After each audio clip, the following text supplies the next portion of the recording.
बिस्मिल्लाहिर्रहमानिर्रहीम। अस्सलाम वालेकुम डियर स्टूडेंट्स, क्या हाल चाल है? उम्मीद करता हूँ आप लोग ठीक ठाक होंगे। तो जैसा कि आप लोगों को पता है कि हमारा फर्स्ट ईयर और नाइन्थ क्लास का जो सिलेबस है वो कम्प्लीटली चेंज हो चुका है। पिछले 20-22 सालों से एक ही तरह की किताबें और एक ही सिलेबस पढ़ाया जा रहा था। तो अभी सर्टेनली उनको तब्दील कर दिया गया है, कुछ जिद्दत लाई गई है, कुछ नई चीज़ें अंदर इंक्लूड की गई हैं। तो हम लोग भी उसी सिलसिले में नाइन्थ क्लास की जो मैथ है वो आज से स्टार्ट कर रहे हैं। तो जो हमारा नाइन्थ क्लास का चैप्टर नंबर 1 है, बेसिकली वो रैशनल नंबर्स को डील कर रहा है।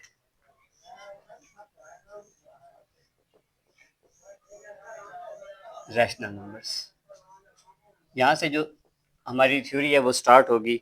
उसमें सबसे पहले हमें पता होना चाहिए कि रियल नंबर्स क्या होते हैं, क्योंकि जो रैशनल और इरेशनल हैं वो बेसिकली रियल नंबर्स का हिस्सा हैं।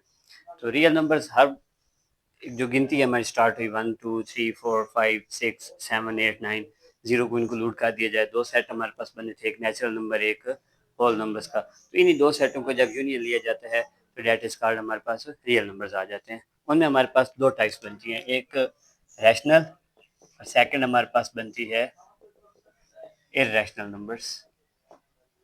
अब इन दोनों में फ़र्क क्या होगा? हमारे पास मैथ में जब हम नंबर्स देखते हैं तो दो चीज़ों से हमारा वास्ता पड़ता है। एक सीधे सीधे नंबर 1 2 3 4 5 20 30 जिनमें कोई पॉइंट वगैरह इंक्लूड नहीं होता। पॉइंट की बात करें तो पॉइंट में भी हमारे पास दो चीज़ें सामने आती हैं। एक वो वैल्यूज जो पॉइंट के बाद ख़त्म हो जाती है, जैसे 1.5 2.75। कुछ पॉइंट्स के बाद दो दो इंचों, 4 इंचों, 5 इंचों, 6 इंचों के बाद वो वैल्यू टर्मिनेट हो जाती है। जैसे अगर हम यहाँ पर वैल्यू लें 1/2, जब हम इसको डिवाइड करेंगे तो ये 0.5 देगी, यहाँ पे जाके ये ख़त्म हो गई। तो ये हमारे पास टर्मिनेटिंग वैल्यू है, पॉइंट के बाद ये वैल्यू ख़त्म हो गई। अब एक वैल्यू ऐसी आएगी जो पॉइंट के बाद ख़त्म ही नहीं होती, बस चलती जाती है चलती जाती है, जैसे 1/3। ये हमारे पास देगा 0.333 और अप टू सो ऑन चलता जाएगा। जो इस टाइप की वैल्यूज़ आएंगी वो भी हमारे पास आगे चल के दो तरह की होंगी। एक रिकरिंग, मतलब रिपीटिंग, जो बार बार एक ही वर्ड रिपीट हो रहा होगा। एक नॉन रिकरिंग, नॉन रिपीटिंग होंगी, जिनमें जो वैल्यू है वो रिपीट नहीं हो रही होगी। जैसे हमारे पास अगर हम 22/7 निकालते हैं तो इसकी जो वैल्यू आएगी 3.14 आगे चलती जाएगी। तो इसकी जो आगे वैल्यूज आएंगी उनमें कोई पैटर्न नहीं बनेगा कि वैल्यू रिपीट हो। अगर कहीं बना भी सही तो हो सकता है 10 पॉइंट, 12 पॉइंट, 15 पॉइंट के बाद जाके एक पैटर्न बनेगा कि अब यहाँ से ये रिपीट होगी। इसमें एक पैटर्न स्टार्ट से ही चल रहा था, 3 3 3, आगे भी 3 3, इस तरह ये वैल्यूज रिपीट होती जा रही है। तो यहाँ पर ये जो रिपीटिंग वैल्यू है और ये हमारे पास नॉन रिपीटिंग। अब हम अपने मेन टॉपिक की तरफ आते हैं कि ये सारी चीज़ें हमने डिस्कस क्यों की थी। बेसिकली जो हमारे पास रैशनल नंबर्स होते हैं, तमाम ऐसे नंबर्स जिनको हम p/q की फॉर्म में शो कर सकें, that are called rational number. और इरेशनल नंबर्स कौन से होंगे? तमाम वो नंबर जिनको p/q की फॉर्म में हम शो नहीं कर सकते। अब इन दो में इन सारों का क्या काम था? तो पॉइंट के बाद जो वैल्यू रिपीट होगी, रिपीटिंग वैल्यू होगी, एक पैटर्न के साथ चलती जाएगी, जैसे हमारे पास 0.33333 इस तरह वैल्यू चल रही थी। इनको हम सॉल्व करके p/q की फॉर्म में ला सकते हैं। और जो रिपीट नहीं हो रही होंगी, नॉन रिपीटिंग होंगी, 3.14 5 7 6, आगे इनमें कोई पैटर्न नहीं बनेगा, तो उनको हम p/q की फॉर्म में नहीं डाल सकते। तो ये जो रिपीटिंग वैल्यूज होंगी ये सारी, इनको हम बोलते, ये हमारे पास क्या कहलाएंगी? Rational values. और ये जो नॉन रिपीटिंग होंगी ये सारी कहलाएंगी इरेशनल। अब इरेशनल की अगर एग्जांपल्स लें तो प्राइम नंबर का अंडर रूट लेंगे, किसी भी प्राइम नंबर का, तो वो हमारे पास इरेशनल आएगा। अब पाई, इसके साथ हमारे पास एक वैल्यू और आती है ई, जिसको हम कहते हैं आइलर नंबर।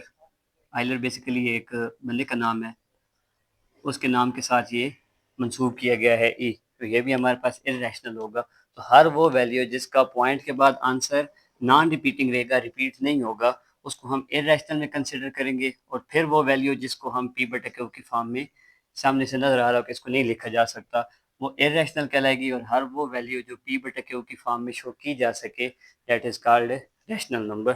तो अगर हम एक्सरसाइज में चले 1.1 की बात करें तो जो पहला क्वेश्चन है हमारे पास, उसमें जस्ट वो यही कह रहा है कि आइडेंटिफाई करें कि कौन सी वैल्यूज हैं वो रैशनल हैं और कौन सी। एक्सरसाइज की तरफ चलें तो जो क्वेश्चन नंबर 1 है उसमें हमने रैशनल और इरेशनल वैल्यूज़ को क्या करना है, आइडेंटिफाई करना है, सेपरेट करना है, बताना है कि कौन सी वैल्यू रैशनल है, मतलब ऐसी वैल्यू जिसको पी बाई क्यू की फॉर्म में शो किया जा सके, और कौन सी वैल्यू इरेशनल है कि हम उसको पी बटे क्यू की फॉर्म में नहीं लिख सकते। तो जैसे डेफिनेशंस थी कि ऐसी वैल्यू जो रिपीटिंग हो या नॉन रिपीटिंग चल रही हो, रिपीटिंग होगी पॉइंट के बाद ख़त्म हो गई, रिपीट हो रही होगी, वो रैशनल कहलाएगी। नॉन रिपीटिंग होगी और ख़त्म नहीं होगी तो हमारे पास इरेशनल कहलाएगी। तो क्वेश्चन नंबर 1 उसमें देखें तो हमारे पास एक पैटर्न चल रहा है, 3 5 3 5 रिपीट हो रहा है बार बार बार बार। तो हमारे पास ये वैल्यू क्या बनेगी, रैशनल वैल्यू। इसमें देखें तो 6 और 6 के ऊपर एक बार शो की गई है। बार से मुराद है कि पॉइंट के बाद यही 6 क्या हो रहा है, रिपीट हो रहा है, बार बार चल रहा है, बार बार चल रहा है। पीछे हमने यही बात की है कि जब पॉइंट के बाद वैल्यू रिपीट हो रही होगी, बार बार एक ही वैल्यू आ रही होगी खास पैटर्न के तहत, तो उसको हम क्या कहते हैं कि ये वैल्यू रैशनल वैल्यू है। अब अगर क्वेश्चन नंबर 3 की बात करें तो यहाँ पर पॉइंट के बाद 2 3 6 0 6 7 5 से 6 वैल्यूज हमें दी गई हैं, जिनमें कोई भी वैल्यू सेकंड टाइम नहीं आई, बार एक ही वैल्यू आई है बस। 2 आया है, फिर 3 6 0, उसके बाद 2 3 6 नहीं आया हमारे पास, मतलब वैल्यू रिपीट नहीं हो रही, एक यूनिक सा पैटर्न चल रहा है इसका। तो यहाँ पर नॉन रिपीटिंग है, तो इसको हम क्या कह देंगे कि ये इरेशनल वैल्यू है। अब आगे सिंपल सा क्वेश्चन है, अंडर रूट 7 है, 7 प्राइम नंबर है और प्राइम नंबर अंडर रूट के अंदर आ गया। सब सिंपल सी बात की थी कि अगर प्राइम नंबर हो और वो अंडर रूट के अंदर आ जाए तो वो इरेशनल है, देखते साथ ही अंडरस्टूड सी बात है। तो ये हमारे पास इरेशनल वैल्यू आ गई। अब ये आइलर नंबर और पाई, अगली दोनों वैल्यूज हमारे पास अनडिफाइंड है, इनका हमें नहीं आइडिया, तो ये दोनों भी क्या हैं,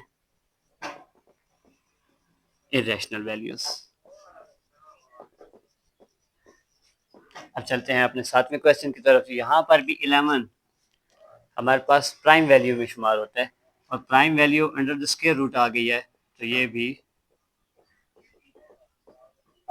इरेशनल आएगा। यहाँ फिर से 3 भी प्राइम है, 13 भी प्राइम है और दोनों अंडर रूट के अंदर आ रही है, तो ये भी हमारे पास क्या कहलाएंगी,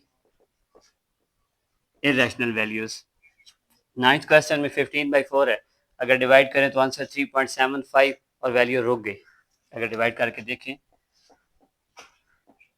4 3 12, यहाँ 3 बचे, पॉइंट लगाएंगे, 4 7 28, 2 फिर 0 4 5 20।